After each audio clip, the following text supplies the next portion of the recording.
Welcome to Black Love Matters, where this serves as a therapy session for figuring out adulthood, loving each other, and finding our inner Brock and Michelle. Or Jay-Z and Beyonce. Or today we're going to go with Serena Williams and Alexis Oliphant. Child, did y'all see that wedding they had in New Orleans this weekend? It was sickening. Wait. They got married. She's married now. She done spit out that beautiful black baby. And she done somehow dropped that baby weight and got back into Serena Williams' sickening shape, right? I'm not just talking about normal shape. I'm talking about her shape. Had a wedding, invited Beyonce, Kelly, and all her other good girlfriends. And not only did she have a wedding, she had 3 wedding changes. New Orleans, scenery, culture, blackness, good food. Pictures with mama. The baby's shining like coconut oil. And she's living her damn best life ever. We're adding to the list. Did you check the mailbox for our invitation? We missed that one too. So I want to be Cardi B, Serena Williams, and who was the third person we said wouldn't live this 2018 like? I can't remember. But they living their best damn life ever. I know he white, but he get a pass for this one. But remember we was talking about Woke and White? Mm-hmm. I only seen it with what? Sisters. Ain't never been the other way around, right? Yeah, well, congratulations. I didn't even know these niggas got married. They got married. She said, what I'm waiting for? Mm-hmm. What am I waiting for? Mm-hmm. And that's true, because you know a lot of folks, sometimes when they get a baby or their timing's off, like it kind of throw off their plans, or like they don't get married, or, and it's not that they you have to have a big wedding, but if that's your dream, you should go through it. Just because you had a baby, that don't mean it should stop, or you just can't delay it or something. But sis, Serena Williams said, oh ma'am, as scheduled. Then featuring Beyonce, here she go again, posting to Instagram with like a 42-inch blonde weave. Where did these girls get these weaves that start so long? Like, are people growing hair this long, or what is this? I missed all this shit while I was in San Francisco. Yeah. It was a beautiful wedding, though. So, shout out to them and shout out to their love. And they looking happy. And the last picture I seen of them was them getting on his private jet, honey, and him grabbing on her booty. Mood. That's the mood I'm trying to be in. Come here, let me grab up on your booty. We going on a private jet. You missing some of it. Oh. You missing 50% of it. Jumping on a private jet. I can get you a JetBlue flight. All right, no, we're doing this too much. You said you're going to give me some True Blue? I love JetBlue. First of all, JetBlue is my favorite airline, so don't come for JetBlue like that. I'm not coming for them. All right. Well, anyway, who is you? I'm Nero. And I'm Nyambi. And this is episode 74. It's 74, y'all. Happy Monday. We missed y'all. We back, niggas. Nero. We back. We wasn't there because of you. It seemed like so long ago, don't it? Yeah. It was just one episode. But it seems like it's been forever since we recorded. I know. Right? Niggas fiending. I seen y'all on Instagram and Twitter fiending? talking about, I just missed my fix for Black Love Matters. Okay, you being extra. I don't know if they missed us like that. So if y'all really missed us like that, go ahead and leave that 1, 2, 3, 4, 5-star rating and review on Apple Podcasts and on Stitcher. And follow us on Twitter, Instagram, and Facebook at Black Love Matters. Remember, that's Black with no K. BLC. Love Matters. Oh, Nero is in rare form today, y'all. Baby, you got to check in? Of course I got to check in. First of all, I need our listeners out there to tell me, is this Ray J story real? That he just made this like $30 million deal with the tech company that he's trading? That Scooty bike shit? Yeah. Is that real? Yeah. Or is that fake news? I think that's real. Shut the fuck up, Ray J. He too got coin. Niggas was clowning his ass with that Scooty bike shit. Including me. And I told Nyambi I wanted to get in on it. She looked at me crazy. I always took Ray J as, I shouldn't say a joke. I don't take him as a joke. I understand he's a businessman. I think he's very particular with his public persona. Like, I think it all is very calculated. But I didn't know he was doing all these type of doors. Yeah. Love and hip hop is 9 to 5, honey. This Scooty bike is his 5 to 9. Raytronics. Jesus. It was like, I don't know, maybe the number is inflated. Was it 30 million or something? I'm surprised you ain't bring it up, Nero. It was something like crazy that I was like, wait a minute, why aren't we shouting him out like for black excellence or something? That's amazing. But it just shocked me a little bit. Yeah. And it made me, again, getting back focused on my entrepreneur. If Ray J got Raytronics, Nyambi needs something there. Nyambi something. See, Nero, $31 million to launch Raycon. Okay. Well, I have no idea what Raycon is. It don't matter. 31 million. Come on, Ray J. Mm-hmm. That done made me. I looked at this nigga on a different light. Anywho, Bot Store. Good damn riddance. I don't know if y'all know. I think in the last podcast I was telling y'all how I was having like weird emotions about leaving now. Mm-hmm. because I think we shared with y'all that I actually got a new job that I'm going to be starting in early January. So I was trying to figure out, when I'm going to transition out of the bot store and still giving myself some time to release, relate, and, relax a little bit and prep. When I first put on my nose, everybody was like, no, Nayambi, no, Nayambi. Then they be sweet. Big fellow was sweet for me for like 3 hours. And then it turned. But I don't know. Like, I just went in there today and was like, I can't do this shit no more. And I know God is real and he is on time and he sent angels out for me. Because I think I was at my wit's end. I don't know what I would have did if I had to go back in there. Like, in mid-December. Because I just can't. I can't do it. Like, the holiday season, I'm over. Like, I'm already over it, and it's not Black Friday. And I work I'm closing on Black Friday, and I don't know what I'm going to do. I'm just so sick of customers. I'm so sick of these white people. No, actually, bump that. I'm sick of parents with these badass children and these munchkins or hunchkins or hatchables or whatever, these LOL balls, whatever this shit y'all trying to get. Let me stop you in advance. It's sold out. Let me stop you in advance again. We on price match. Like, what? In them TVs. When I tell you, in our Back by Gas service, it's so many TVs lined up, you can't even walk.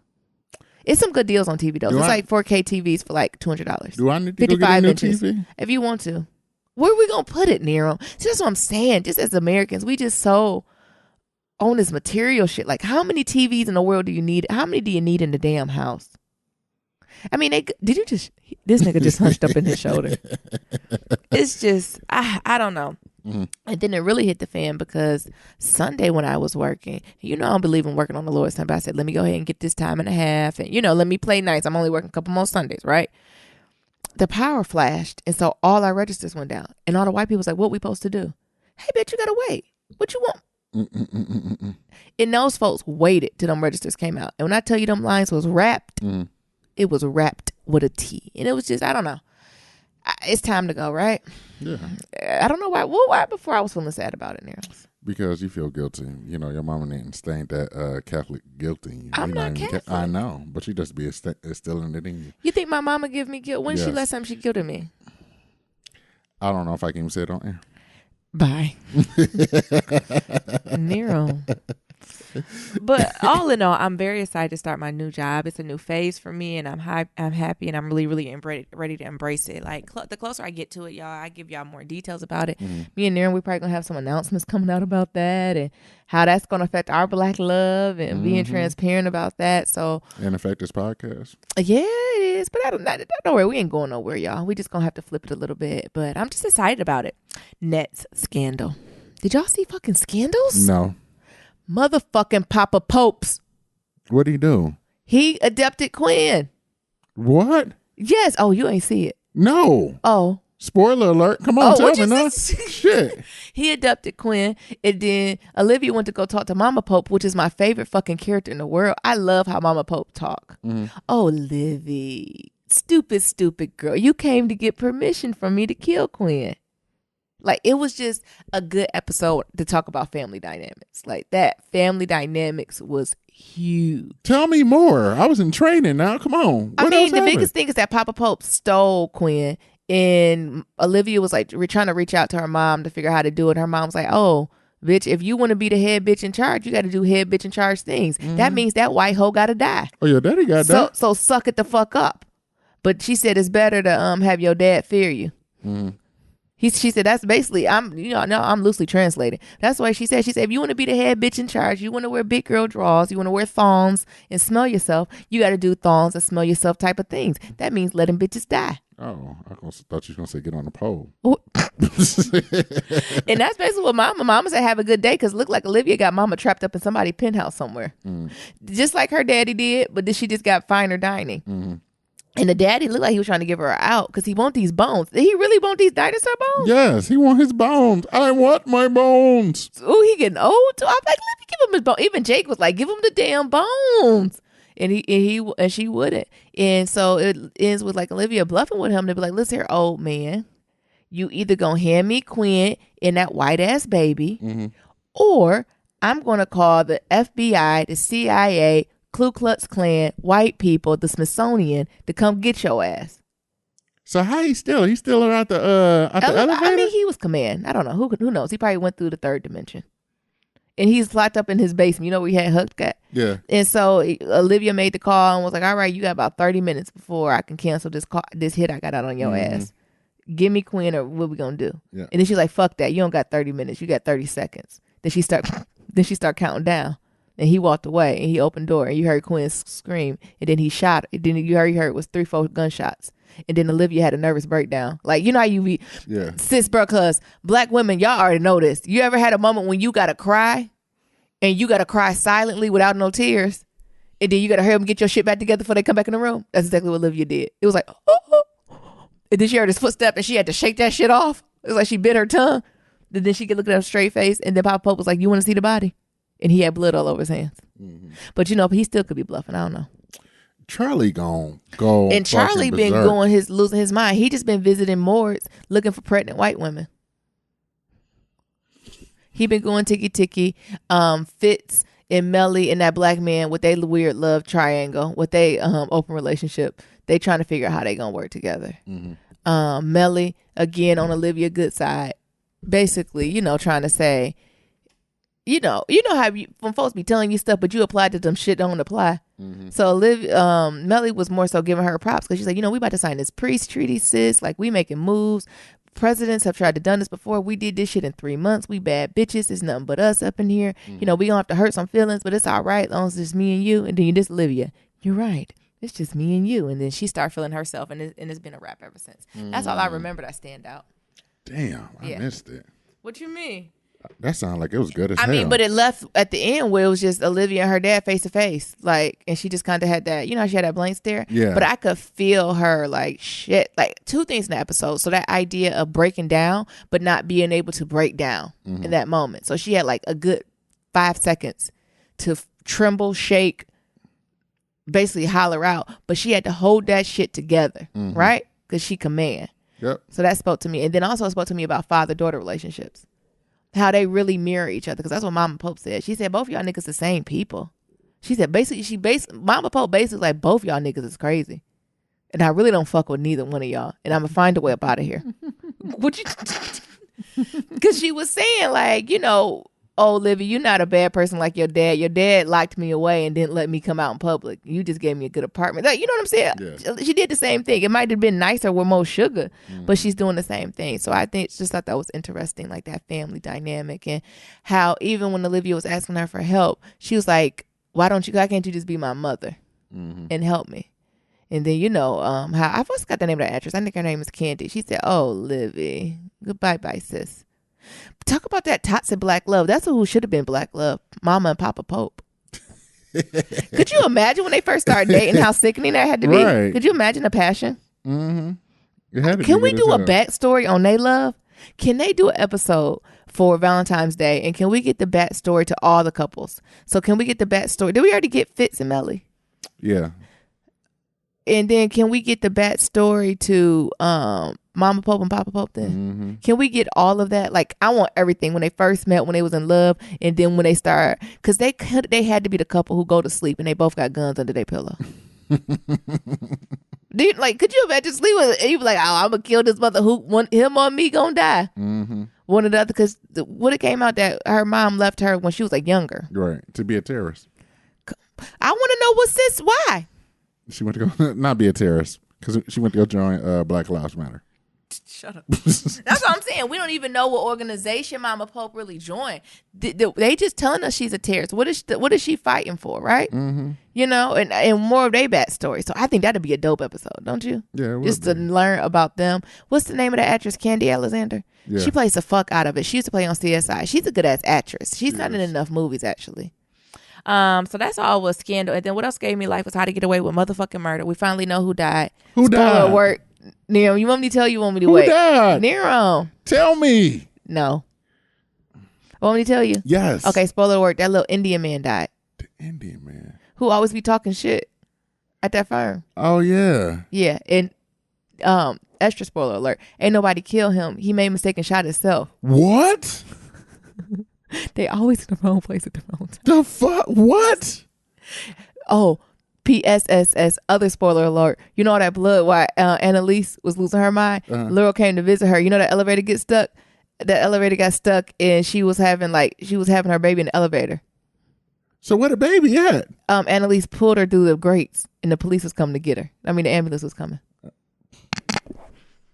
Shonda, he was a little extra on that. But yeah, so that's like where all the blood, so they're not connected crime scenes. So why Michaela looking like Because she was there when the guy shot her. Like, because the guy took the gun. Because you know Laura always keep a gun in her bag. Right. And he snatched her bag. Was like, what's up in your bag? Because I guess they overheard him about to frame his ass. And he like, what the fuck is up in your bag? And she's like, get out my bag. And he reached in and got the gun. And they was like, stop pointing the damn gun. She pregnant. Like, relax.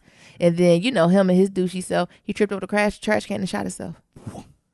Shut the fuck up. Don't. And then it was like, get out of here, Laurel. Get out of here. And so then Annalise called and was like, Laurel, leave. Because Annalise was like, all y'all dumbasses don't need to be at this party. Whatever y'all planning is stupid. Abort mission. Come see me, Laurel. Then she was going to go see Annalise. And you know, Annalise lived in that raggedy hotel. And the elevator got stuck. And then she started having, you know, contractions. She went into labor and had that baby in that elevator. That's where all the blood came from. So it's two separate scenes. Like, ain't nobody. I thought the baby died. The baby might have died. We still don't know because Annalise had to perform CPR. And on the baby or yeah, on Laurel? On the baby. We couldn't get to Laurel. We had to pull the babies through the grate.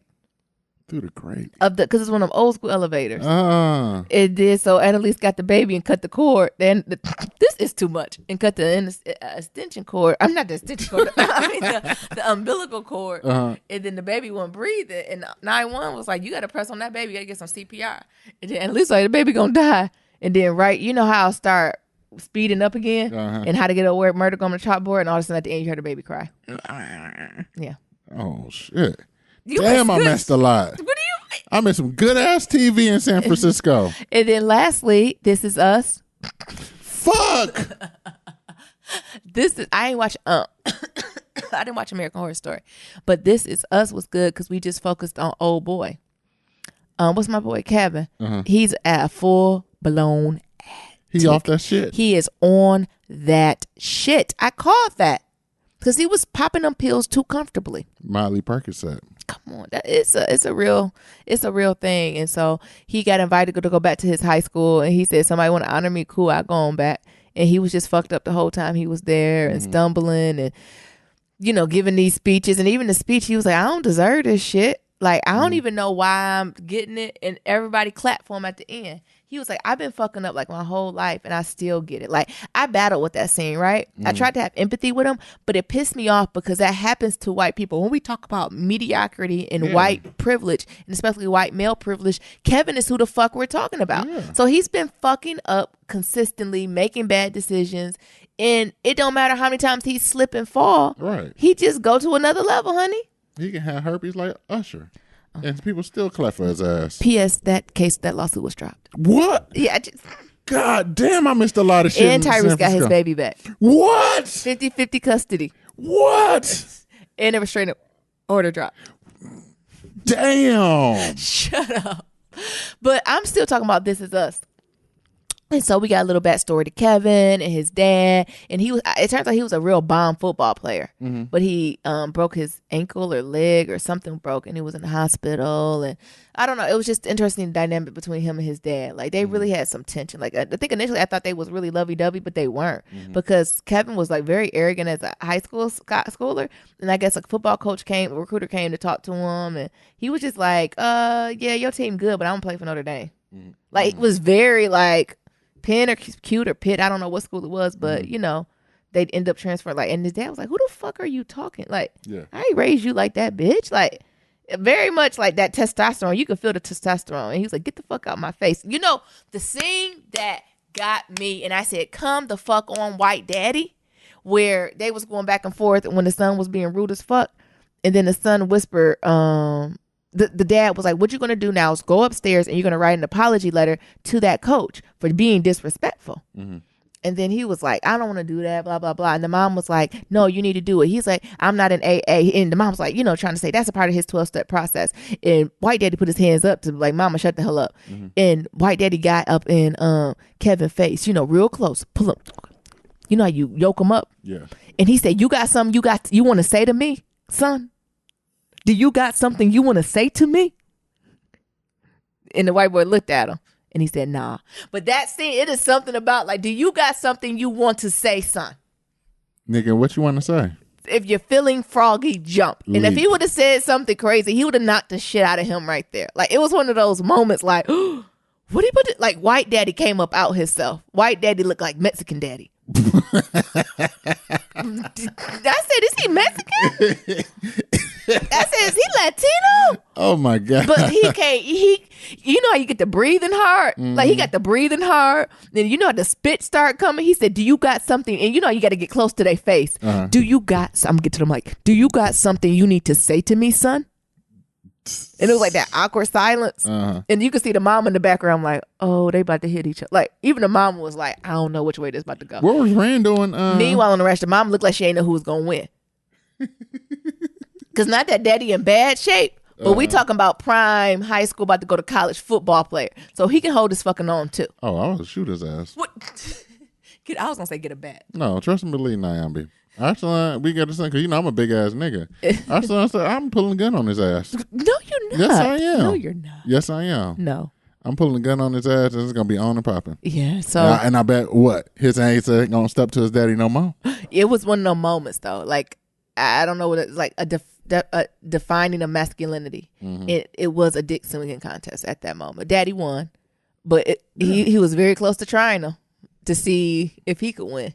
And like, I could feel the woman in the background like, oh Jesus, won't both y'all sit down, right? Like, it was that type of energy, because it was like the daddy ain't had to be like, you got something that's like, that wasn't needed. Yeah, well, nigga, you got something you got to say. What was What he the supposed fuck to you say? gonna say? What was he supposed to say to him? Write that motherfucking apology letter, little bitch. What was he supposed to say to his daddy? Oh, he's supposed to say, you a bitch. Oh. He would have beat the fuck out of his ass. He should have said, I ain't got time for no motherfucking drunkard. And that's what he was thinking. Come on. But Randall and what's her name? Kate. They was just like in the background. Like, you know what I'm saying? So Randall was visiting colleges. Kate was kind of doing her thing. Like, the focus was, this whole episode was very much Kevin. Yeah. And so he did the high school thing. You know, he slept with some girl that he was in high school that she thought he was cute, but he don't really remember her. And then, you know, he really just slept with her because she was a doctor and tried to see if she had medicine. He stole one of her medicine pads to write prescriptions on, but he bitched out because he was in line, and then some police came in, and then he left. I was like, bro, I don't think she called the police. She just got a nut. I don't think she realized her medicine pad was missing too. She wasn't there. But then after that, he realized his necklace that his father gave him was missing. So it was that connection. It was a necklace his father gave, like when he was in the hospital for his football. Like, it was a very intimate moment, just him and his father.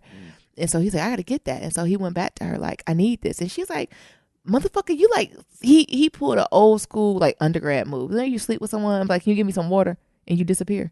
Yeah, that's what he did to her. And then he had a nerve to come back.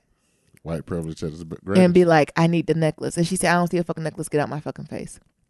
And you can see him like, and that's when he kind of broke. He was like, I didn't mean to do it on purpose. Can't you see I'm in pain? Like, I'm sorry. Like, basically, I'm on this shit. Like, and he was detoxing because he ain't had nothing. So it's a mixture of being addicted and detoxing, and all these memories are coming back. And now it's making sense. So like, you know, he's back home in this place, he's detoxing, and a part of detox, you can hallucinate, right? So you kind of mixing memories from your high school and when your daddy was alive, and like all this shit's going together. And he finally kind of hit this rock bottom, and you know, he went to Randall's house and was like, Randall, I got to tell you something. Like, it finally looks like he's going to reach out to him to be like, and Randall's the perfect person too, right? To be like, I need help. And then Randall's like, you don't got to say nothing. He was like, what? He was like, you do know? Like, Randall's like, I already know. And he looked at Randall like, you black unicorn, how you know? And then Randall was like, I know Kate lost her baby. What? Scene over. God damn, I missed a lot of good TV. And then he was like, what? Because meanwhile, while Kevin was going through this, Kate and Toby been calling him, but, you know, they talk every day. So he's just sending it to voicemail. Because he off that shit. Yeah. And so that's what Randall was like. Because, you know, even though they really close, he was like, yeah, I already know Kate lost the baby. And damn. And then next week's episode is the same day, right? But from Kate's perspective. Shut the fuck up. So shut up, Nero. So it's going to be all the stuff that was happening, like the same day, but on Kate perspective. So it's gonna keep flashing to her trying to get in touch with Kevin. Yeah. But we're gonna see in this same day what happened to her. Oh, they gonna show Randall ass too? I think Randall getting the back seat. Oh. Randall's had enough. Oh. He lost he lost White and Black Daddy. I think Randall's good. But he gained Deja. I'm not really here for that storyline. I think it was unnecessary. But I think it's gonna be interesting. You know, I think Kate is gonna take it extremely hard. Yeah. I mean, any woman, any parent who loses a child, it has to be devastating, especially someone who wants it so much. But I'm more excited to see is how This Is Us is going to address the idea of miscarriages and the pain that a miscarriage has with, you know, families, and how everyone grieves it differently because it's a loss, right?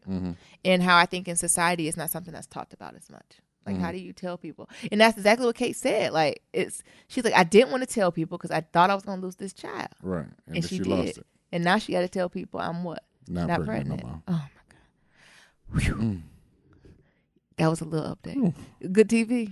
Good TV. I done missed a lot of TV. All right, come on. Nerium, you tell us what's going on. What's going on with you? Well, y'all, how y'all been? Y'all miss this nice baritone voice? I miss y'all too. So I've been in San Francisco at my job. Y'all know I work at a tech company. So I was out there doing training and things of that sort, and it was very extensive. I've been out there since Wednesday. So, you know, I get there Wednesday around 5 p.m. Eastern Standard Time, 2 p.m. there. So, you know, I'm talking to my Uber driver, and I'm just talking to him about, like, legislation and things of that sort, because he had, like, NPR on or something like that. So he was talking about, like, medical marijuana and shit like that. And I get in the Uber, and I smell the weed. So, you know, I started asking him about, like, you know, so what are the laws with medical marijuana and things of that sort? It's like, you know, can you just go and get it? It's like, nope, it's not like Colorado yet. And it's like, oh, okay. And it's like, you know, you missed it, man. Next year, January 7th, you know, everybody can be able to get weed. So it's like, oh, okay. So what you got to do to get weed now? Well, you know, you got to be a resident, and then you got to get a medical card. And I said, well, so how you get a medical card? Oh, man, you just have a Skype interview. You pay what? You pay $30. Skype interview. You pay $30 and have a Skype interview, and then you have your card. They get a temporary card then. What? And I was like, well, fuck. Well, what I got to do to be a resident here? Oh, man, you just got to get some mail. And I was like, you know, is there any way I can get some edibles? No, because Nerium don't need no edibles, because we went to Vegas one time and he lost his damn mind at Cirque du Soleil on some chocolate chip cookies, and we're not going to do this. So I tried to get some edibles, but it didn't work out that well. Good. So I ended up staying at the Axum Hotel. I can't even remember what neighborhood it was in. It was like over there by like the mall area and shit. It was like a boutique hotel, so it was, you know, very boutique-ish. It had like an arcade and it had like all the classic games and shit. So I was playing like Donkey Kong and things of that sort. The lobby looked like a bookstore, or like the lobby almost looked like a library. Like, they don't have like a big ass like traditional desk. It's like a little small desk, and it's like all these books. And I was like, you know, where's the lobby? It's like, oh, we are the lobby. I was Hold like, on, where was you at the Axiom? Okay. Axiom. Gotcha. And then I went to this place called Garden Thai Vegan Restaurant. Nigga, that shit was off the hook. I don't know, Nero. It was. I like my Thai food with fish sauce. So they had vegan fish sauce. What's that, water? I don't know. It was water? I don't know. No. But think about it. They had like this vegan shrimp. So this shit looked like... No, thank you. Nyambi, let me tell my story. No. This vegan shrimp tastes like fucking shrimp. No, Nero. Yes. And then I went to bed at like 6 p.m. So that was my Wednesday. I love that about going to West Coast. I love going to bed early and waking up.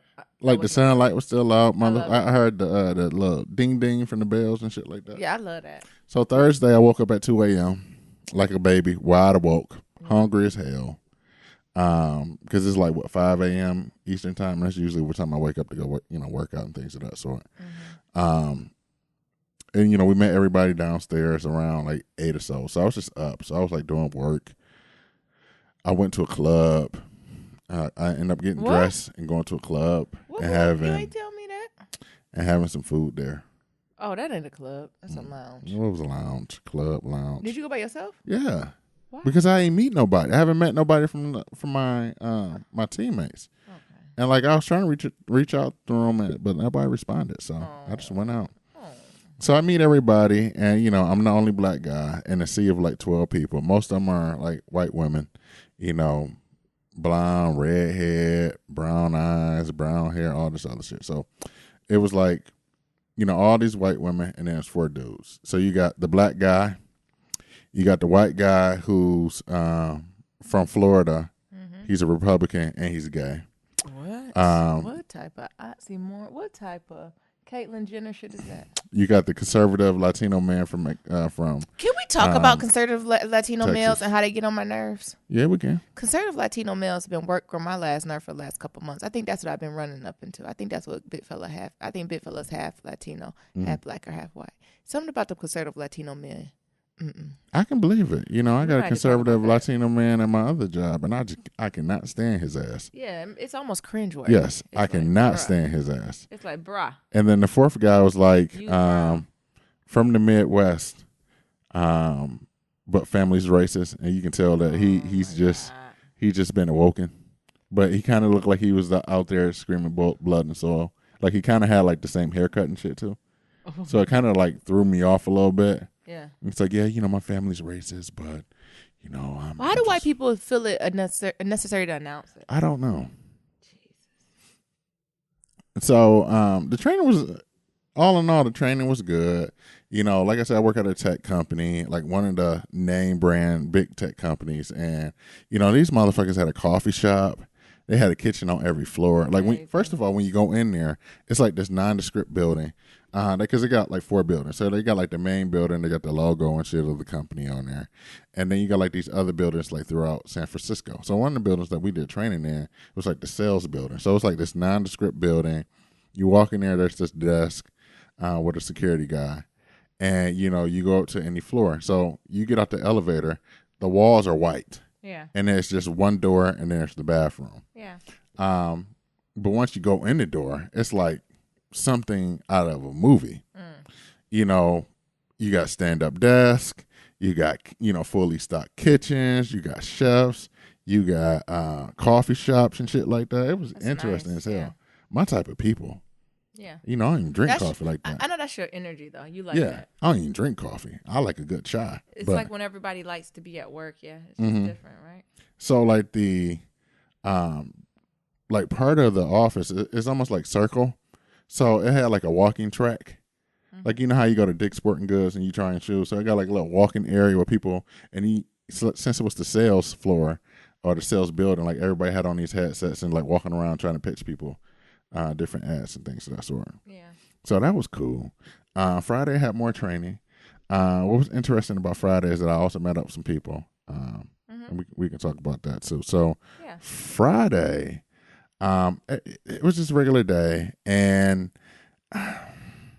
good old San Francisco. Yeah. What happened? On the way to going to the main building so we can go like take pictures of the logo and do selfies and things of that sort, I see 2 homeless penises.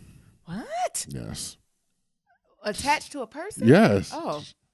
So as we walk in, one homeless penis was just sitting there masturbating on the side of the road. Oh my God. It's something, you know, it's disturbing but liberating.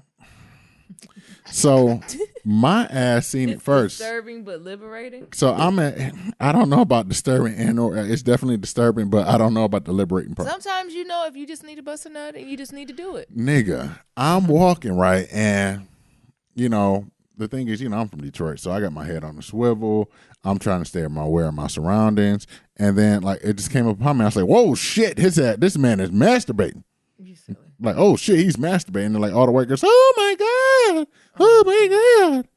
And then, you know, his nasty ass, come here, God. Oh my God! See, disturbing and liberating. My He said, God. "Come here." Yes. Was he old? You know, he had to be in like his 20s to 30s. Oh, that got crazy. Just sitting there masturbating. The homeless masturbating. And I was like, what the fuck? In public. In public. Daylight. And like everybody just walking past his ass like they don't see this shit. It surprised the fuck out of me. It scared me. And I was like, oh Why shit. it scared Oh you? shit, he's masturbating. White penis? Yeah. White penis scared you. Shit. You silly. Yeah, scared the fuck You out say of you me. seen two penises. Yeah, that's Who's the the second other one. So as we kept walking, we like cross the street, keep walking again. And then we see like this dude like sitting on a towel and like he got his legs folded. And then like he's just picking at his penis. And I was like, oh shit, man. That's black. I was like, dog, your penis about to fall off.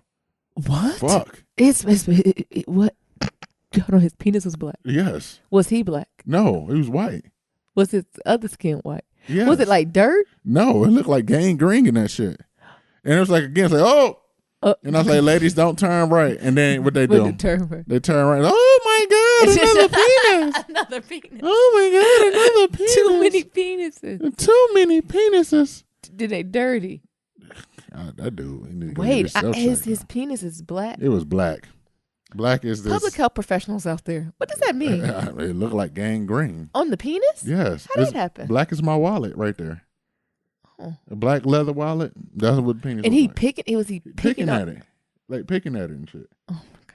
I'm like, dude, your penis about to fall off. Oh, that's not Shit. good for you. That's not. And good. that scared me again. Like, fuck. Yeah. Black penis. It's time to go home. Yeah, that's when it's like it's time for me to go home. Yeah, I would have to just do carry out, Uber Eats, or from the hotel. Then Yeah. I'd be done. So we do that, take pictures and things of that sort, and then I meet up with my cousins, but not my cousins. Oh, who? So what? You don't got no people out there. No, I what don't. Are you talking about? So for the other podcast I do, I interview this lady who's a runner, and we have the same last name. Oh. So we was playing like, oh yeah, we cousins. Oh yeah, blah blah blah. I get it. And she stay out there. They stay about 3 hours away from San Francisco. Yeah. But I was like, hey, I'm coming to San Francisco. I know y'all's far, so don't worry about coming to see me. It's like, oh no, we're gonna come soon. These are my motherfucking people. Oh, I wish I was there. We gonna call them Tam and Touched by White Hands Den. Nuzzled by the white hands. Nuzzled. Come on. So we gonna come on talk over about to our side. This nigga, these are my motherfucking people. So they sitting in the lobby waiting on me, right? Mm-hmm. They got a sign. Ooh, I love a sign like that at the Look, airport. no, this is a hood nigga sign. Oh, So it was almost like a homeless sign, like the cardboard box. Cardboard. It was on cardboard. Jesus. It was on cardboard. No. And it was just written like Cousin Nero. Oh my God. Oh no, I won't want that song. I'll be like, nah, child, I'm your people. Not Cousin Nero. Cousin Nero. And then the so white good. people was like, are they for you? I'm like, yeah, they ready for you. Yeah. And I'm like, what the like, cousin. Oh, was y'all talking to accents that y'all don't have? What? Oh, I thought y'all was doing like an African accent. No. They be cousin. Cousin. No, like cousin. Cuz. So, we hug, we talk. That's hilarious. And things of that sort. Yeah. They listen to this podcast too. Oh, So, so they know me. They know you. And Nice. it's like, where's Nyambi? And I was like, Nyambi ass ain't Stay even back. come. I wish I would have did. I wish I would have called off. I wish I wouldn't have felt so guilty. So they're going to end up coming out here and talking about this shit. So Not they coming out here to Boston or no, New York or where? we're going to have them on the podcast. Oh, nice. So, we talking, Oh, look, chatting. you and know I shit like to that. entertain. So, we started talking about Touched by White Hands Denny. Yeah. So he's talking about how his wife was like, this man's just been nuzzled by white hands. Yes. Like from age 0 to 18. Oh yeah. So he been cradled Yes. by them. I It's just been cradled, touched by him. Nuzzled, cuddled with I just them. done that touched by them the last 10 years. Hold them by the bosom. But the 20 prior, honey, So peep this. I've been all by Negro hands. All right. From what I remember, both his parents went to HBCUs. Okay. Right. That's what's up. But he grew Which up- ones? Because it's levels can't to that. remember. All the HBCU people tell me it's Like levels to it. Bennett. All right. That's And come then on, I sis. can't remember what the other one was. Yeah. But he grew up as a 7-day Adventist. What? Black people grow up as that? Yes. I thought black people do koji. he was a S-Day. I thought white people do. He I think was of a white 7-day farmers. He was a 7-day Adventist. Okay. So, Am I confusing the religions? Ain't that what white people do? well, his black ass is in there. Okay. Go So, ahead. finish. you got to think about it. And this is coupled with, And they went to HBCU. yes. And they got okay. Continue.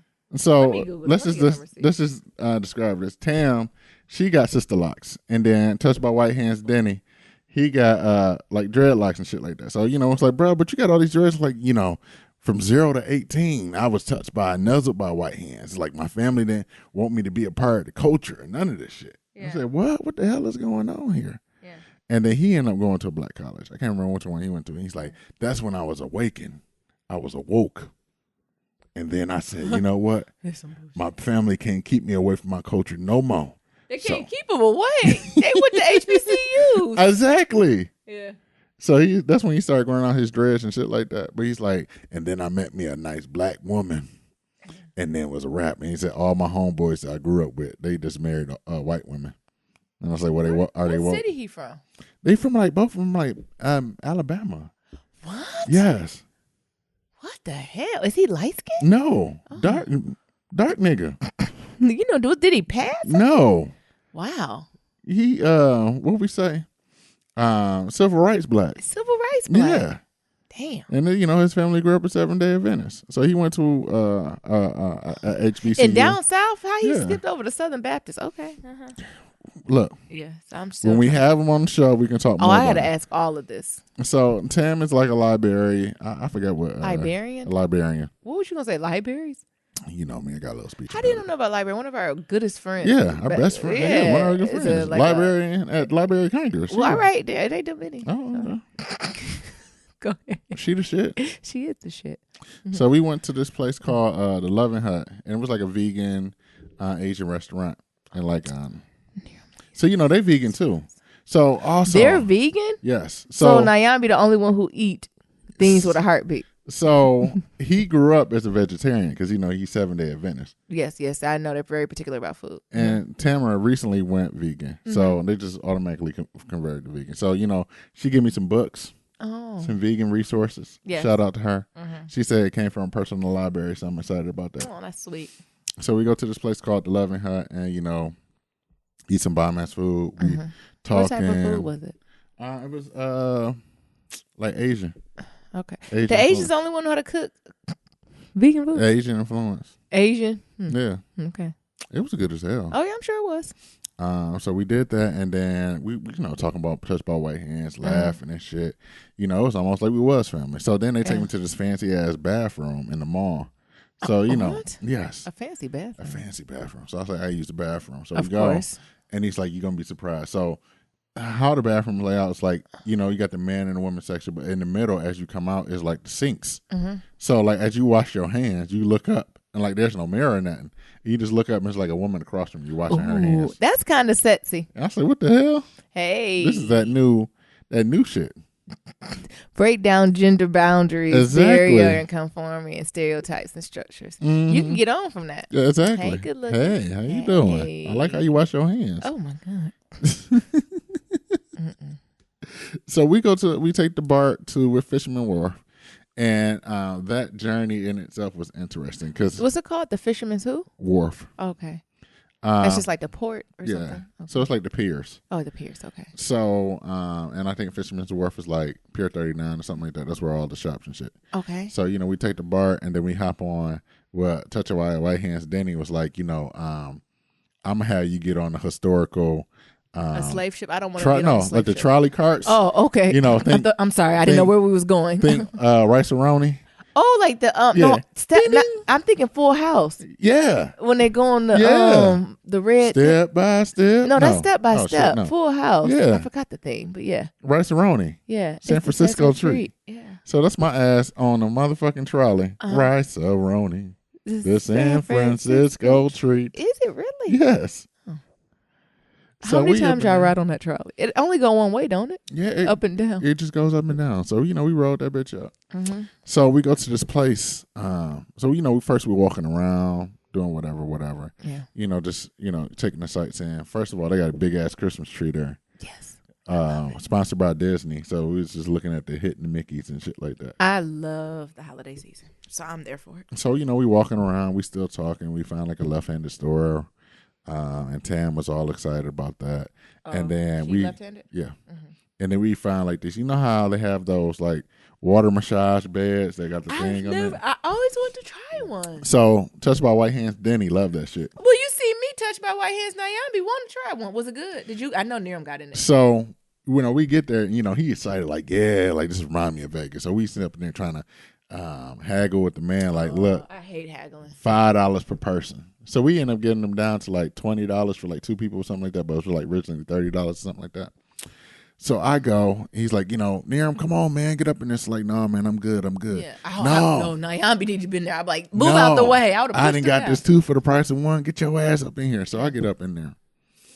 That shit feels so damn good. Did it feel good? Yeah. Oh my God. Is it warm? Yeah, it's warm, but the thing is, it's weird. It's like a weird sensation, like with the water and shit. Yeah. So it started off like pressure. Yeah. And then like the pressure got on my ass. I said, oh shit, that's my ass. Did you like? I like my booty squeezed. It got on my ass. It fucked me up kind of. Did it feel good squeezed? Yes, it's all right. Admit it. Not really. It got on my ass. It just surprised the fuck out of me. Mm-hmm. So we doing that, and touching my right hand's Danny, his ass is up in there. So we both get done, and I'm still looking around like, what the fuck? I just go through it. His ass is just in like a euphoric state. I would have been in love land, so I've been right with Danny. His ass was looking like the white man who was masturbating on the side of the road. On the side of the street. I'm like, get over here, girl. So afterwards, I'm using my little Yelp app. Yeah. And, we get this little reward. Like you buy a water massage, you get a free oxygen bar. So we go back. I breathe oxygen every day. Exactly. So we go there, and, the thing is, it got like the flavored oxygen, so it got like watermelon flavor, you lost Nyambi. Peppermint, for air? and things of that sort. I ain't pay for shit. It came with the water massage. Okay. So I'm wild, and now I'm trying to get high off of air and shit like that. How does it feel? Does it just like essential oils? It almost feel like you're in a hospital bed. So you get the little hospital thing. Are those disposable? Yeah, they're disposable. Do they come out of plastic bags? Yes, I seen it come out of plastic bag. Okay. I see him rip the bag open. Okay. Because I wasn't putting shit up my nose. Yeah. So, and then you can like adjust the little nozzle. So it's like watermelon. And it had like descriptions. So watermelon, cool, calm, refreshing. Mm-hmm. Peppermint, spearmint, exciting, exhilarating. And then one was like passion fruit, exotic, sensual. What?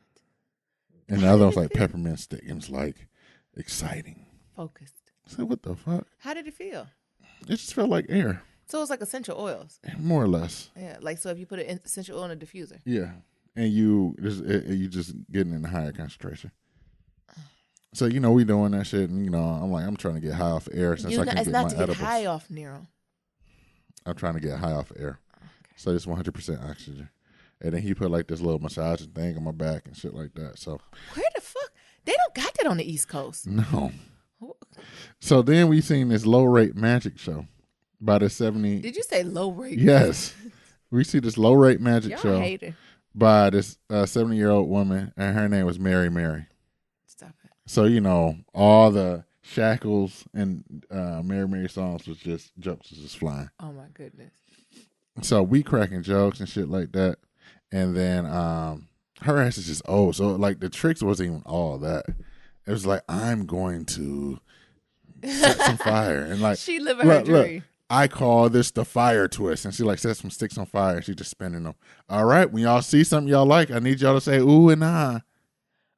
And then hear everybody silence. Ooh, ah. And then, she was doing like other type shit. So like one of the things is like taking a bar and putting it on two people and walking across it, and then she started juggling and like some other stuff. Oh, well that's intense. It was low rate. I got some Nigga, videos. I can't put a bar and walk across a bar on two people's shoulders. It was low rate. Okay, you were doing a little much. And then we went to go see the SEALs. What was your SEALs doing? They was barking at each other and fighting and shit. They fight? Yeah. Them niggas was barking and fighting and shit. Kick in. They was barking and fighting.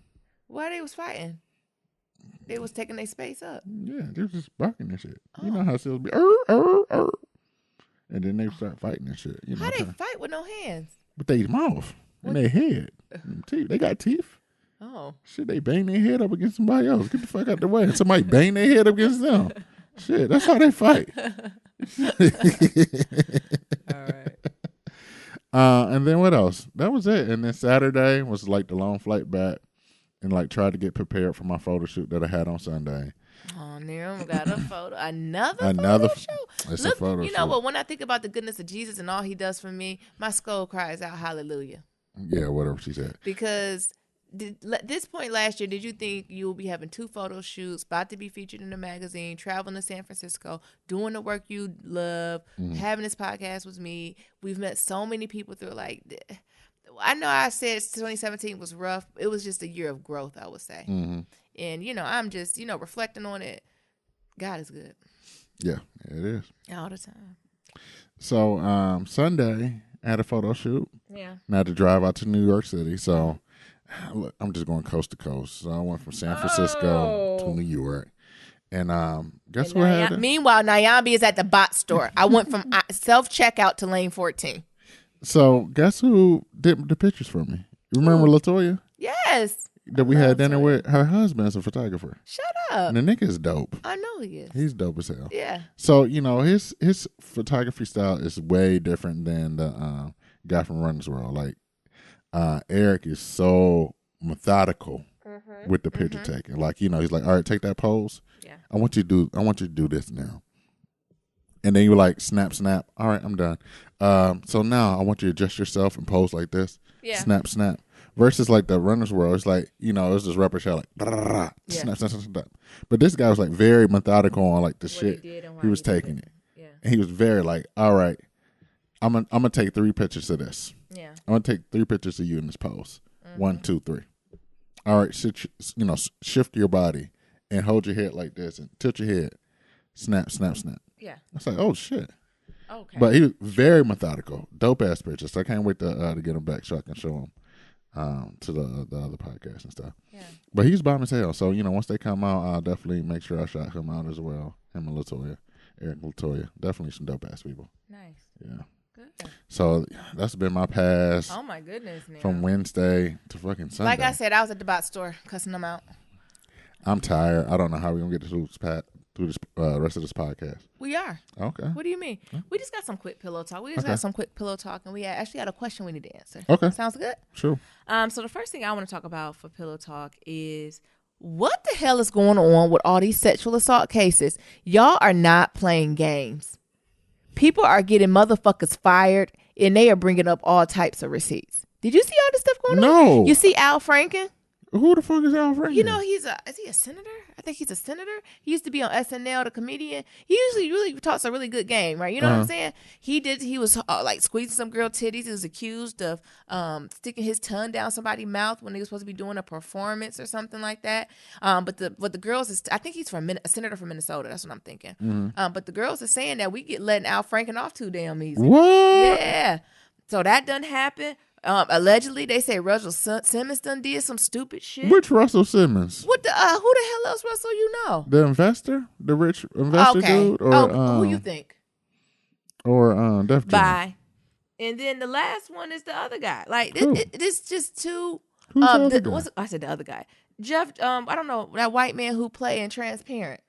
What? Yes, and he quit the show. And y'all know I love him. God damn it, I'm lost 2 shows. I lost House of Cards, and now I'm losing Transparent.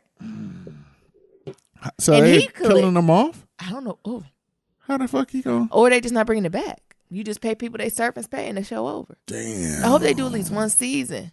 But my thing is, what is going on? Yeah, y'all niggas getting people together. Lining their asses up. I told you, I think I was talking with Niram, I had to reflect in my past. Shit. Because the way they lining niggas up and putting them to the jury. But this might be a different episode, like this drag culture. So, okay, say if someone did commit like sexual assault, like can they ever be forgiven? Yeah, like the shit happened 30 years ago. Can they have it be? And I'm not saying what they did was right. I'm not saying it was good for the survivor, but when can the person ever say, yes, I fucked up, and that was a previous, like that was a younger me, a dumber me. I'm extremely remorseful, but I would like to move forward. Or you have to stick with that decision forever. Do you know what I'm saying? No, they got to get drugged. They didn't get drugged in the past, so now they got to get dragged now, I guess. Wow. Like it was just so much coming back to back between sexual assault and domestic violence. Have you seen like just an upchuck in that? Yeah. That's more so in the media that it's like, damn. It's trendy. What? That's the scary part. I know, right? This is something. Of all the things to be trendy. Right. Why that got to be trendy? I can't wait till Black fathers and kids' life be trendy. What? What'd you say? You said, come on. Being a good daddy. Yes, I can't wait to get daddy be trendy. Yeah, I can't wait till it's trendy. Mhm. But when I just seen it, I was just like, what in the? Mm. It's like every day. God damn. Like, it used to be like terrorist attack and stuff, but every day is a different sexual assault. Shit. So they need to do some, so I anticipate there's some policy and law changes that's coming around with this. Yeah. Right? Mm-hmm. Because, they keep it up. These white men, these men gonna raise up and be like, we need protections. It reminds me of like when I'm be on college campuses and every once in a while I be white boys who come up and be like, we need a white man cultural center. I'm like, what the fuck you think universities are? Universities are cultural centers for white men. Exactly. It's what do you like? So like I said, I don't have much to say about it because it is what it is, right? But but the Nyami Den comes to me where I don't believe on punishing people over and over and over again for the same crime. Mm. I believe, they get their punishment, then we got to move on as a society.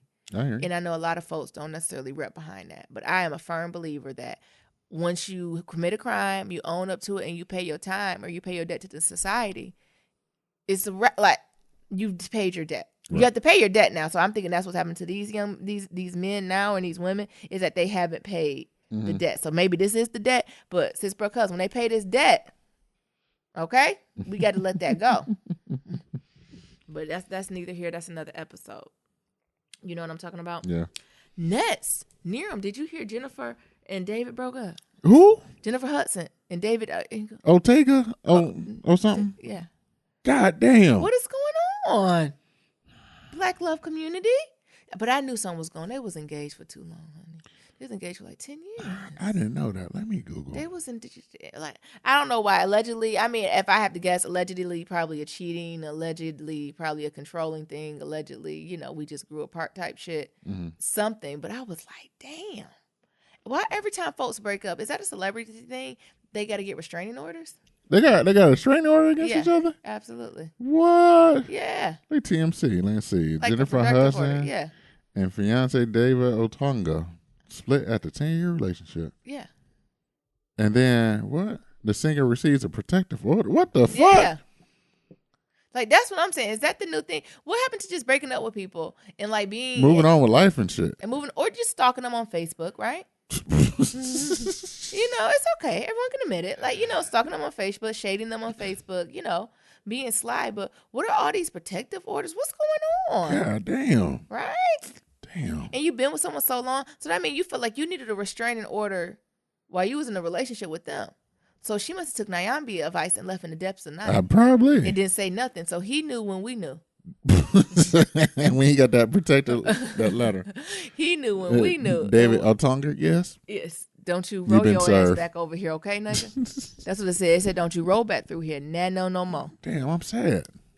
Why you had to put them? Yeah. I mean, I'm not broken like when the Neelys broke up. No, it was kind of expected though. Who stays engaged for 10 years? Hey, we've been together for a long time. We're not engaged. 10 years engaged? That's stupid. Nerum. Okay. I'm not saying being in a relationship for 10 years too. Being engaged for 10 years, you don't think that's stupid? Well, with that much money? That white couple that never got married. They weren't engaged. Oh, I thought they were. No, you talking about like what's her name? Goldie Hawn. Yeah. And what's them called? Yeah. They're not engaged. They're not married. Oh, I thought they was engaged. No, they said she still said that's her boyfriend. Oh. Come on. She in her 70s. She said, "Oh, my boyfriend." Damn. That's kind of cute. She's like, "Oh, that's my boyfriend, honey. That ain't my husband." But 10 years engaged, yeah, there's something going on there. Because by being engaged, I just stepped up to say we both want to be married, right? The Goldie and them never said they wanted to be married. They said they wanted to be in a committed relationship, but that didn't necessarily ultimately mean marriage. I thought the old white man always proposed to her. I think he did, like the first 20 years, honey. They've been together like 40. After that, he said, "I'm done." But I believe when you propose to someone and you both say yes, you're agreeing that marriage is the outcome. And that's the thing. Okay, he proposed, but she ain't say yes. Hey, that's a bad bit. I've been here for Goldie Hawn lately. I've been like reading up on her and listening to some of the stuff. She like super namaste. Yeah. I've been reading up on Goldie Hawn, and I'm low key here for her. Well, now I'm about to be namaste too. Really? Yeah. Vegan was the first step. I'm already namaste. Namaste. You don't think I'm namaste? Namaste on the couch. Well, you're not working at the box store. You know what? The Lord told me What do you- folks will try to buke me and scorn me. What was his voice like? Buke me. Was Don't it worry about it. high pitch? Was it low? Don't worry about it. Oh. Between me and the Lord. But I don't know. That just kind of got me. Mm-hmm. What do you think about that, Nero? I think it's sad. Well, at least they broke up before they was married, but they do got a baby, honey. So that Exactly. you connected forever. And shit, you got that restraining order though. So what the fuck? I mean, I didn't restrain order because his child. You know, I guess she can have her mama drop him off at the McDonald's and they meet there and flash the light twice. Jesus. Too much. Next, something else said.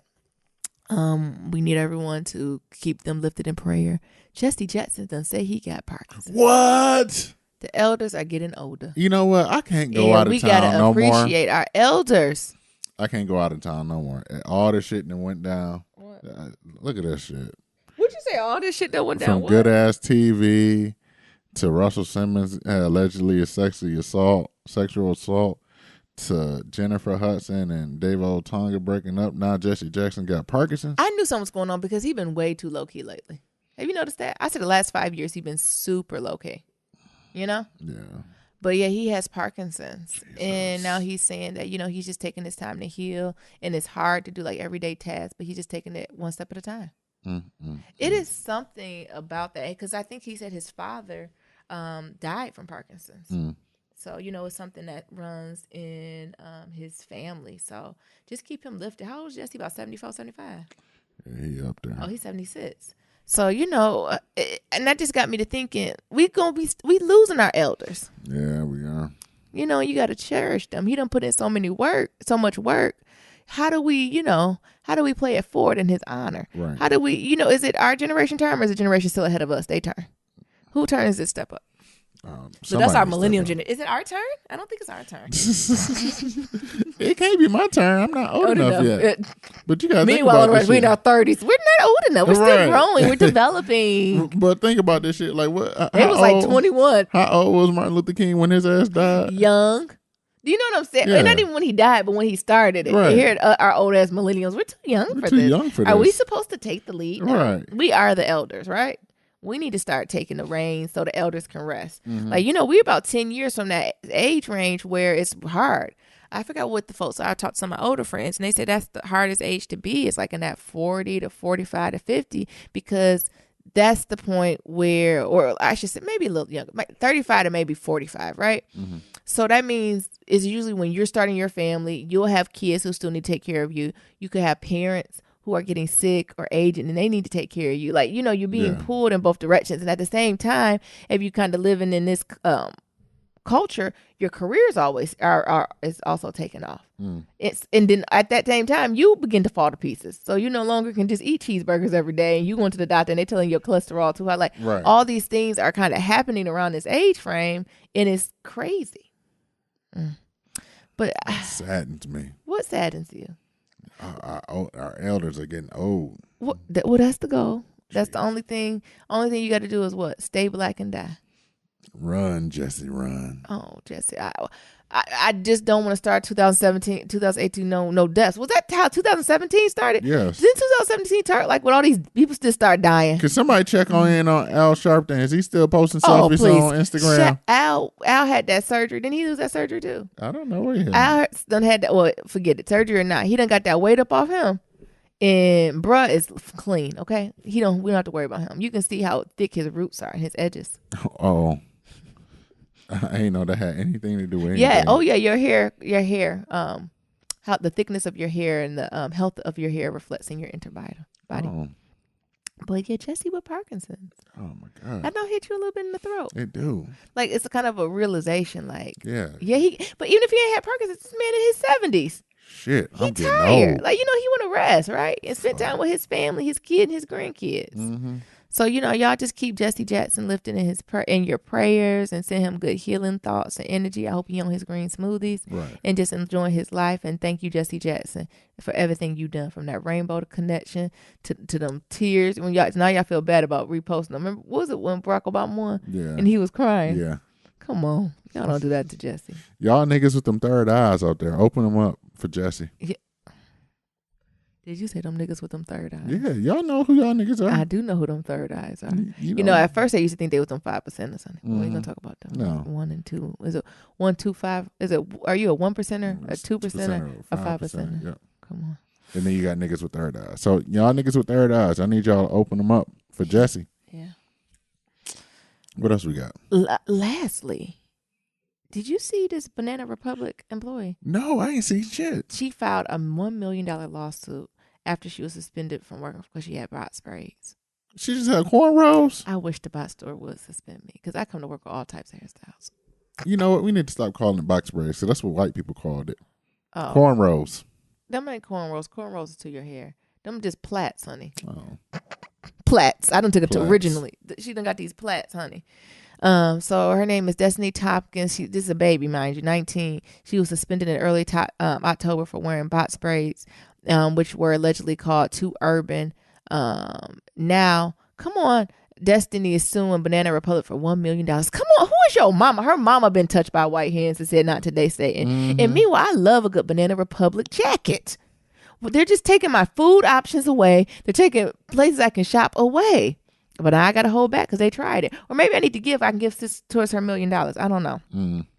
So as we said, Destiny, she's a black woman, is suing in a discrimination lawsuit after claims that her manager, who's a white woman, told her that her plaits she wore were unkept and it pertained to the company image. It said that the manager stated that she would not be scheduled until she had her braids removed. Destiny shared her encounter on Facebook page and people quickly gravitated to her and it went viral. That motherfucking Facebook Live. It's just like that young lady at University of Hartford. It went live. But Banana Republic fired the manager from the location. The regional manager who visited the store just prior to Thompson's suspensions faced no consequences.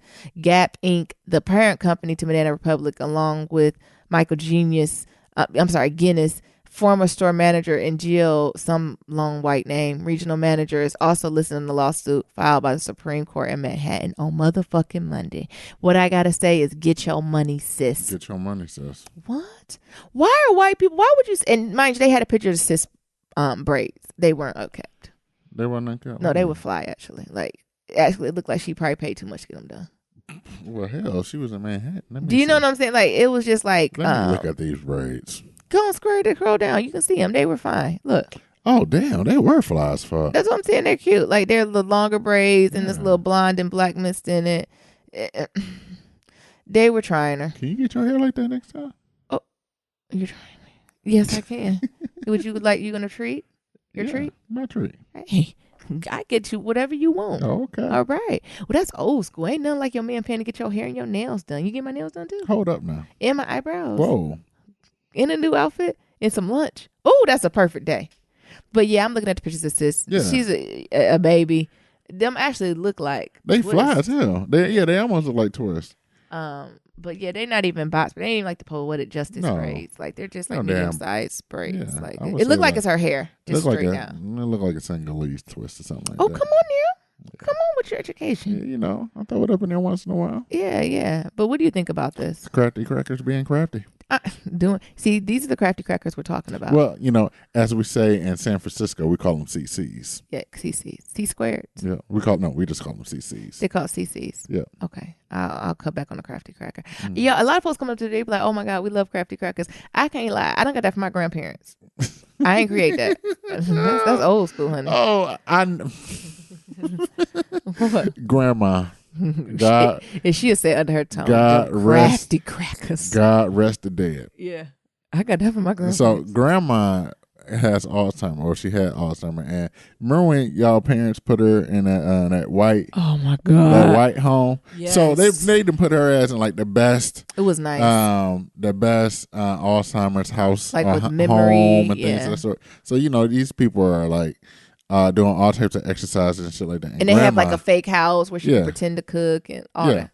Grandma didn't have fucking flashbacks. What the fuck, these motherfucking crafty crackers being all competitive and shit. Yeah, talking about she want me to what my grandma said, she want me to wash her clothes. And they're like, no, Miss So and So, this is your chores. These are your clothes. These motherfucking crafty crackers. She was nothing to fuck up. Like to the point where she would get calls.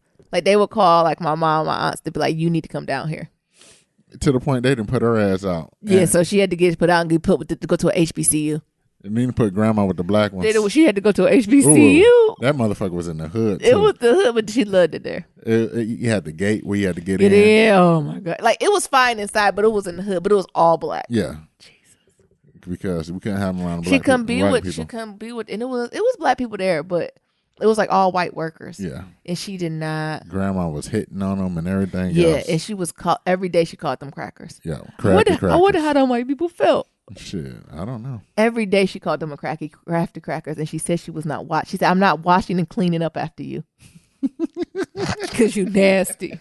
That's what she Nasty ass crafty cracker.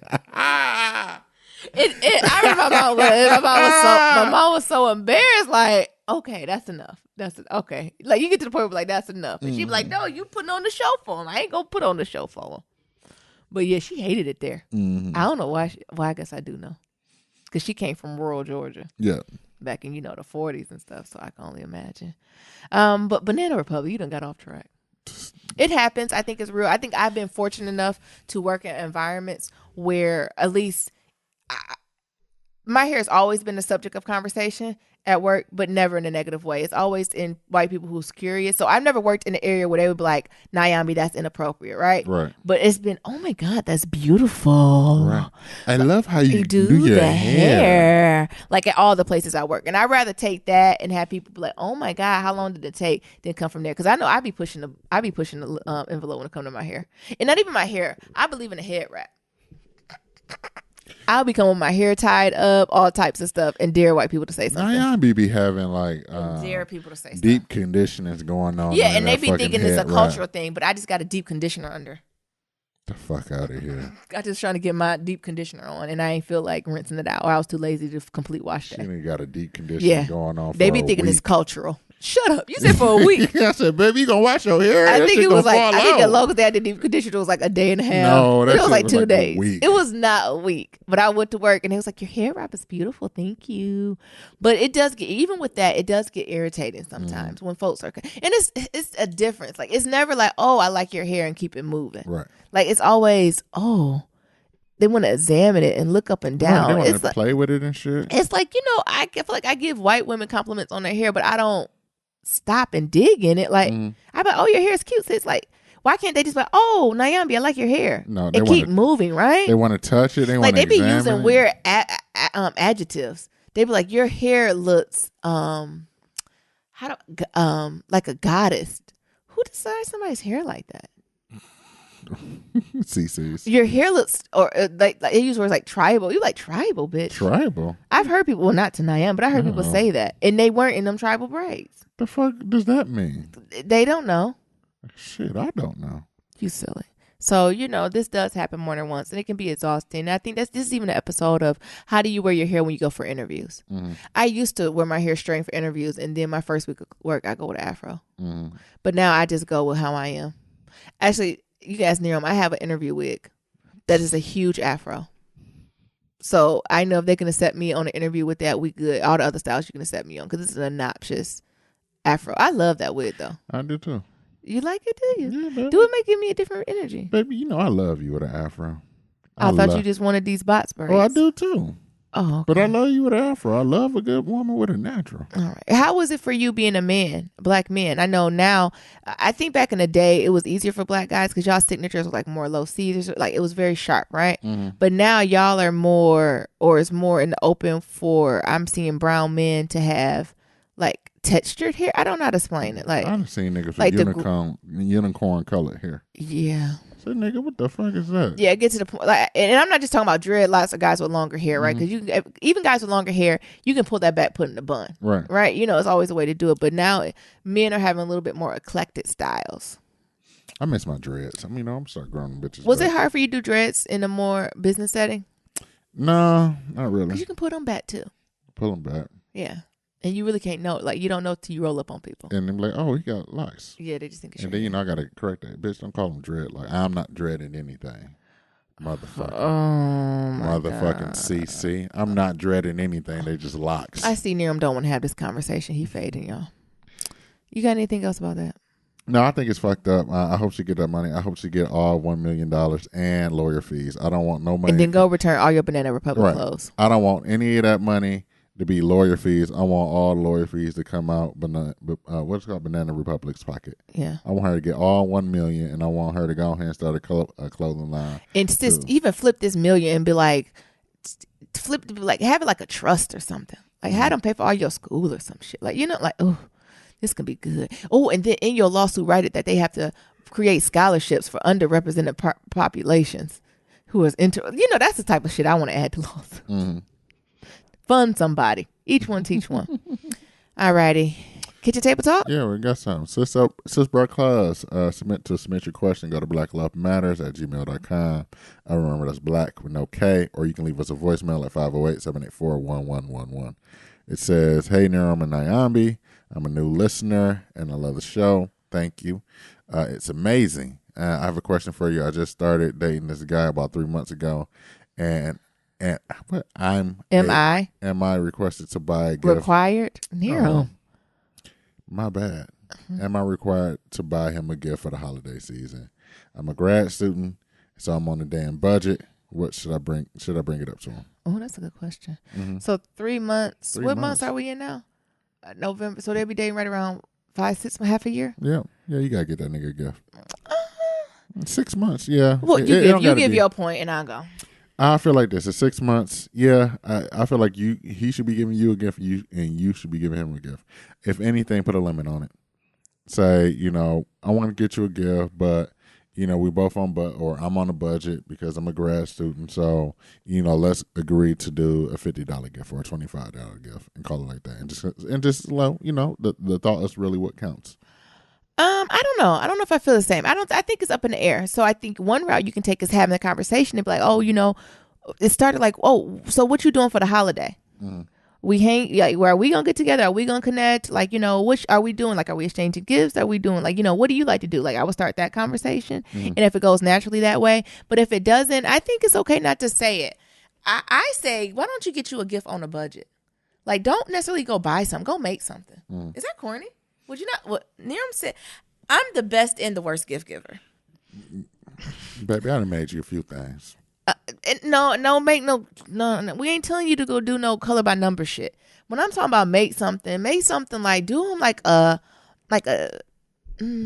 I'm thinking like a Setsy basket or something, and being like, my gift is only for you, and it's like when you come home and pick a day, and what you will do is have like a basket full of like some oils with some essential oils in it, right, and put it in a nice glass bottle, and go somewhere, get some nice glass bottles, you know what I'm saying, and then get another like clear glass jar and do like a body scrub and a body oil, and do like some chocolate covered stuff, and you know what I'm saying, Nerum, and like have that as the gift, and I give you the gift. Like, that's the type of stuff I'm talking about. Well, you had to get some edible underwear too. Had you candy. Took it. See how you took? You say you crossed the line. Had that candy sticking to your woo-ha. Don't do that. You see, because you see how Nerum's crossing the line. But do you see what I'm saying? Like, it's still a gift, but you ain't breaking the bank because you're just using some coconut. You're just using some sugar and olive oil and shea butter, right? And if he gets you a gift, cool. You know what I'm saying? And if he don't get you a gift, it's still cool, right? Because you can use it when you go to his house. So I'm thinking like something like that, or some food. I don't know type of black guy. I'm assuming he black. I don't type the guy you have, but all the Negroes I done dated love food. So is there something like you could make for him, like a cake or some desserts? Something I like to do is something called 12 Days of Cookies. Like, I think those types of gifts. It's when it's this early, right? Because that's more like cuter memories to think about, right? So I'm trying to think, what other gifts would you like that 6 months? Like, sis, don't go breaking the bank. Don't go buying no tech gifts. Don't go buying no frames. Don't buy no jewelry. Like, you could buy some clothes. I always think clothes are boring, but the most I would do is like a sweater that's like 50% clearance on Black Friday. What as a man, what would you like to receive? Maybe get him a bevel kit. But no, I think that's still too personal. No, like that's too. What would you want? I don't know. That's interesting because everything. Do you like comic books or something? I don't know. Everything I ever want, I usually go out and get it myself. So yeah. Nero, don't say that. Don't do that like I don't get you anything. Don't do that like I'm a trash woman. What you talking about? You said everything I want I've ever got from. Well, so what's been a gift you've really cherished I bought you? I'm just saying, whenever I want something, like I don't have to wait for Christmas. I just go ahead and get it myself. Okay. Get out your feelings about Christmas. We're talking about gift giving period. Okay. So take Christmas out of it and say his birthday was coming up. Okay. So what is a gift? I appreciate you. The watch you bought me, both of them. Watches are expensive. Don't buy more. Okay. Cufflinks. Cufflinks could work. You can Cufflinks get some is reasonable cool. cufflinks. Yeah. I'm big into bow ties, so the bow ties, a couple of bow ties you bought me was cool. Gotcha. What's something that you would recommend she get him? No, cologne get too expensive. You could. You know what? You could do a cologne. Cologne is just enough because it's a kind of a two-way street. Cologne is good too. Girl, you need to just go to Nordstrom Rack and get something there. Marshalls. And make a gift basket. But I like the gift basket idea. Like I kind of like that gift basket idea, and maybe write like a note or something that breaks down each of the, the products and why you give it to them, and kind of what you've grown and what you hope to, get to know more. Maybe some candy. Like I think that's more thoughtful. Speaking of Marshalls and Christmas, remember my mama got us that cologne from Marshalls? She got me a curve gift set. What she get you? Cool water. Cool water. I still got it too. I ain't throwing that out. I don't know why your mom got us. I said, Mama, could you at least with the Bath and Body Works? Because she's like, I know how you be in those smell goods. Here you go. Did you smell it first? No. Well, you can't because it's in the plastic. Jesus. Oh my Who goodness. wears Curve anymore? It remind me if I was in the 6th grade. So Curve, I think that was back in my age room. Like Tommy Girl was huge. Calvin Klein was huge. Ralph Lauren was huge. Like those were the huge. I remember those type of things. DKNY Apple. Yeah. The one with the apple. Yeah. I'm not wearing that. Oh geez. See, we off topic again. But I think you can, but since I would keep it under 100. Yeah. Grad student, honestly 50. That's what I said. Why don't you just go up to them and say, "Hey, we gonna give gifts." Yeah. But we got to keep it under $50. Okay, Nero. I don't think we got to do all that. Why not? Yeah. Neram's saying, me and Nia say something. Neram's saying the right thing. It's just the way he said it's just too abrasive. So start a conversation and say, all right, so tell me what, I like open-ended questions. So tell me what your Christmas looks like. Like, tell me what your favorite Christmas looked like. All right, Naomi, what does your favorite Christmas look like? I don't want to do this right now. But my favorite Christmas starts with a mimosa. Oh, I thought you were going to do this right now. My favorite comfy pajamas. I would like to be in my pajamas all day. A mimosa. Like I like a big brunch for Christmas. I don't know if you noticed that, but like I like to have my sangria in the fridge the night before, so I can just kind of top it off the next morning. I like something cheesy, seafoody, fruity, smoothie. Open gifts, go to sleep, wake back up. Like drinks, people. Just good energy. But anyway, okay. I hope that helped. I hope we went too off track. We out the groove a little bit. We got to get back to the groove. Anything else, Nero? No, good luck. Let us know. Follow up. Yes. Leave a 5-star review. Yeah, but I don't think I think it's okay to give a gift, and just be okay with you not receiving a gift. So, sis, I don't know if that was a question. If you're gonna leave his ass, he don't give you a gift, but it's okay either way. Don't leave him. But if you do want a gift, so that's nothing we do. Before we close out, if you want a gift, just be upfront. Just say, "Oh, I'm excited." Don't even ask. I'm excited to exchange gifts for you. I have such a good gift for you. You ain't gonna wait. You ain't gonna believe what you got for Christmas. And then he gonna be like, "Fuck." Boom. Ain't no asking. I gotta get her as a just fucking tell him. gift. Just be like, "Oh, I can't. Oh, baby, wait till you see the gift I got you. I already got it, baby. It's gonna be bomb when we exchanging."